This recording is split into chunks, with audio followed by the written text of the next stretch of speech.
aşkar rahat verə bilmirik. Belə deyək də, tam qane oldum, çox sağ ol. Belə cavablarımız yoxdur.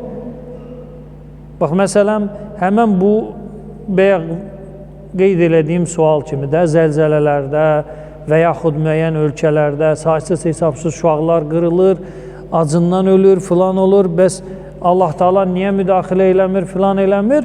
Mən həmən bu sual verənə çox sağ ol, sən mən razı saldın, belə cavabımız yoxdur. Biz nə deyə bilərik ki, Allahı həqqi mərifət tanısın, yəni belə bir duruma özü salmarsan. Düzdür, mən səni sakit eləməyə heç nəyim yoxdur. Mən Quran ayəsi deyəcəksən, mən nə hayda bu mənim üçün Quran ayəsi oxur ki, Allah Taala Rəhmandır, Rəhimdir, Vəduddur. Vədud olan Allah Taala belə iş görməz, bəndəsinə zülm eləyən deyil, filan deyil. Həmən bu mövzuya belə deyək də qısa bir baxış eləyək. Allahın biz elə bir, bax, biz dindarların səhvi ondadır ki, Allahı tanıdanda elə tanıdırıq ki, mehriban bir ana,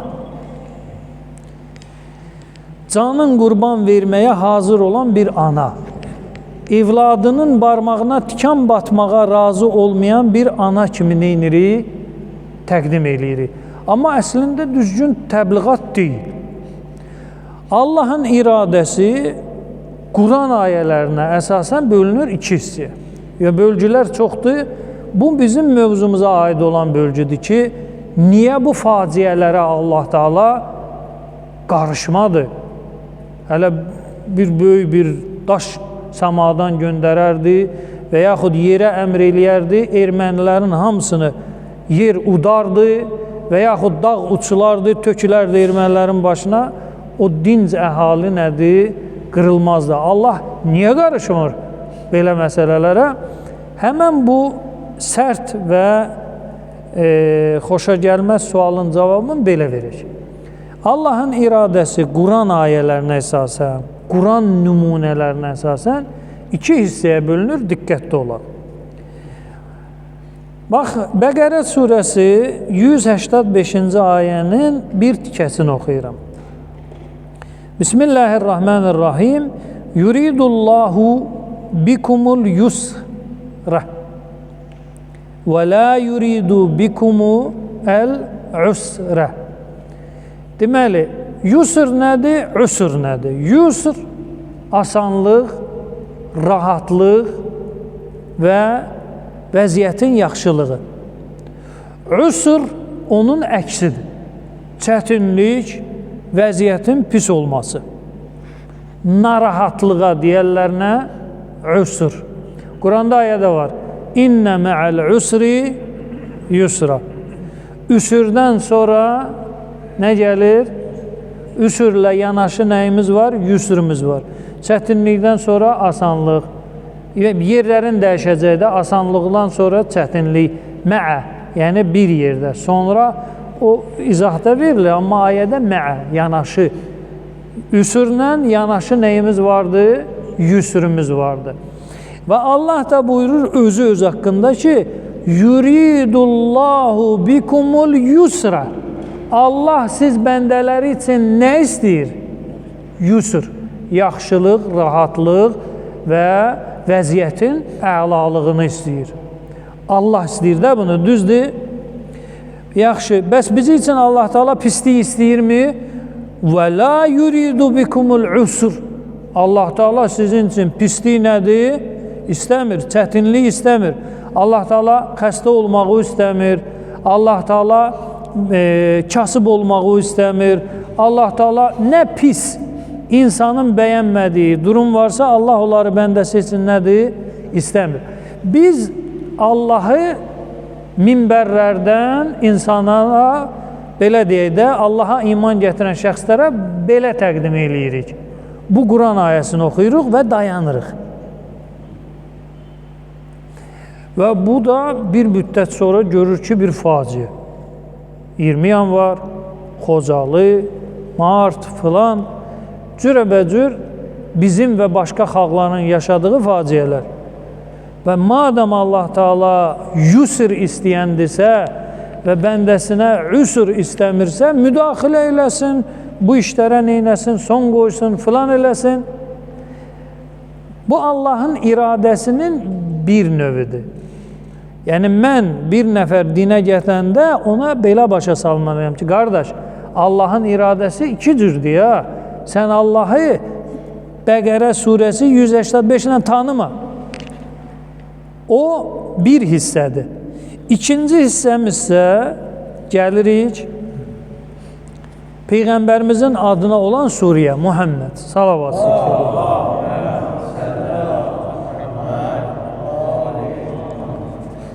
deməli, birincini yadımızda saxlayaq, Allah Teala yusr istəyir, üsür istəmir.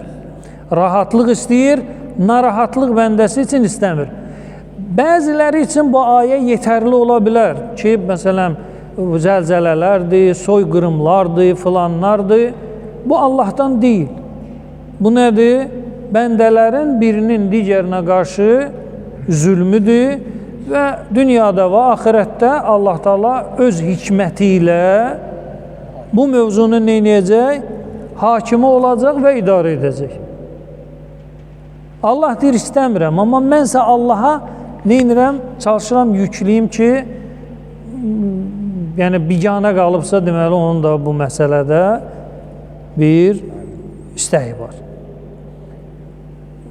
Səhv düşüncədir, batıl düşüncədir. Yenə də tam belə dolğun dayanmaq üçün bu iki iradəni bir tutmaq lazımdır. Birinci, yusr istəyir, üsr istəmir. Qoyduq kənara. Gəlirik Peyğəmbərimizin adına olan surəyə. Ayənin əvvəli belə başlayır. İnsanları Allah bölür iki hissəyə. Küfr eləyib və Allah yolunun qarşısını alanlar. Kafir olub, Allah yolunun qarşısını alanları nə gözləyir? Allah Teala buyurur, adallah a'malahum.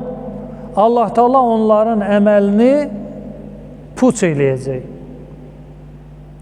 Mükafatsız qoyacaq. Yəni, Allah yolunun qarşısını alanın əməlləri nədir? Puçdur. Yəni, o əməl ki, Allah yolu sayılır, bir nəfər dayanıb əlində dəyənək, imkan vermirsə, deməli, həmən adamın nə xeyir işi varsa, nə olacaq? Puç olacaq. Quran ayəsi. Bu bir. İki, o şəxslər ki, iman gətiriblər, salih əməllərlə məşğuldular və Peyğəmbərimizə nazil olan Qurana iman gətiriblər və bu da Allah tərəfindən nazil olan bir haqdır. Kəffərə anhum seyyiətihim və asləhə bələhum. Allah Teala onların seyyiat, yəni günahlarını neynəyəcək? Bağışlayacaq və vəziyyətlərini çox yaxşı edəcək. Diqqət elə, günahlar var. O günahları Allah Teala bağışlayacaq mömin üçün və vəziyyətini neynəyəcək? Yaxşı eləyəcək. Yəni, səndə yoxdur bir şey. Səndə günah çoxdur, onu da Allah bağışladı və vəziyyətin nə ilə yaxşı olacaq? Allahın lütfi, mərhəməti ilə. Yaxşı, niyə görə birinci qismin əməlləri puçdur, ikinci qismə Allah Teala mərhəmət göstərir? Allah özü buyurur ki, çünki onlar kafir olublar, batilin dalıca gediblər, amma o şəxslər ki, iman gətiriblər, haqqın ardıca gediblər. İndi gəlirik mövzumuza, Allahın iradəsinə 5 dəqiqəyə qutarırıq. Mövzunun müharibə ilə bağlı olan hissəsi var, ona toxunmuram. Mövzumuza aid olan hissə. وَلَوْ يَشَاءُ اللّٰهِ لَنْتَصَرَ مِنْهُمْ. Əgər Allah istəsə, düşmənlərdən intiqamı Allah özü alardı. Allah özü düşmənləri neynəyərdi? Məğlub eləyərdi. Diqqət eləyin, təkrar eləyirəm. Vələv yəşəullah. Əgər Allah istəsəydi, düşmənlərlə özü neynəyərdi? məşğul olardı. Özü düşmənləri məğlub eləyərdi. Özü intiqam alardı. Lakin liyəbluvə ba'dakum bi ba'din. Lakin Allah Teala istəyir ki, sizləri biri digərinizlə imtihan eləsin. Diqqət eləyin. Allahın bu fərqli bir iradəsidir. Allah eləyə bilər. İstəyər, istəsə yerlə yeksan da eləyər, zəlzələnin də qabağını alar, daşqının da qabağını alar, soyqırımların da qabağını alar, raketin, onun, bunun, hər şeyin qabağını alar, istəsə alar. Amma istəmir. İstəyir ki, bu dilində, ya Allah, mən sənə görə hər şeyə hazıram. Bu şəxsləri neynəsin? Özləri üçün sınağa çəksin. Allah bilir ki, bu yalancıdır ya doğrucudur. Özü üçün ki, qiyamət günü buna sübut olunsun ki, sən o adam deyirsən. Deməli, iki iradə oldu, qarışdırmayaq. Birinci iradə Bəqərə surəsində, ikinci iradə də Peyğəmbərimizin adına olan surədədir. Birinci iradə Allah Teala öz bəndələrinə rahatlıq istəyir, nə istəmir? Narahatlıq istəmir. Amma bu surədə isə Allah Teala imtihan qəsdi ilə bəndəsinə narahatlıq neynir? İstəyir. Deməli, Allah bəndəsi üçün narahatlıq da istəyir. Amma biz təbliğat aparanda nə deyirik? Allah Teala bəndəsi üçün narahatlıq istəmir. Yox, qardaş. Allah Teala rahatlıq da istəyir, narahatlıq da istəyir. Səbr elə, o mövzunun köküdür, hələ ora getməyin. Deməli, Peyğəmbərimizin adına olan surədə Allah Teala buyurur ki, mən istəsəm, özüm hər şeyi həll eləyərəm, amma istəmirəm. İstəyirəm ki, sən də bir zərərlə, aclıqla, Quran ayəsidir, cu' aclıq, əzizi itirmək,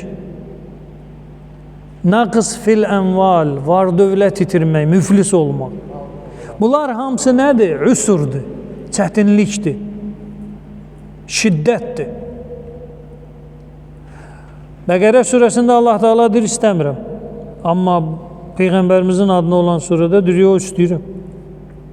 Niyə istəmirəm? İstəyirəm. Ya Allah, niyə istəyirsən? İmtihansın. İmtihansın. Yəni, bu soyqırımlardır, zəlzələlərdir, bu şeylərin hər biri hansı dairəyə daxil olacaq? İmtihan. Bax, indiyə qədər bizim soyqırımı demək olar ki, barmaq sayı dövlət tanıyır.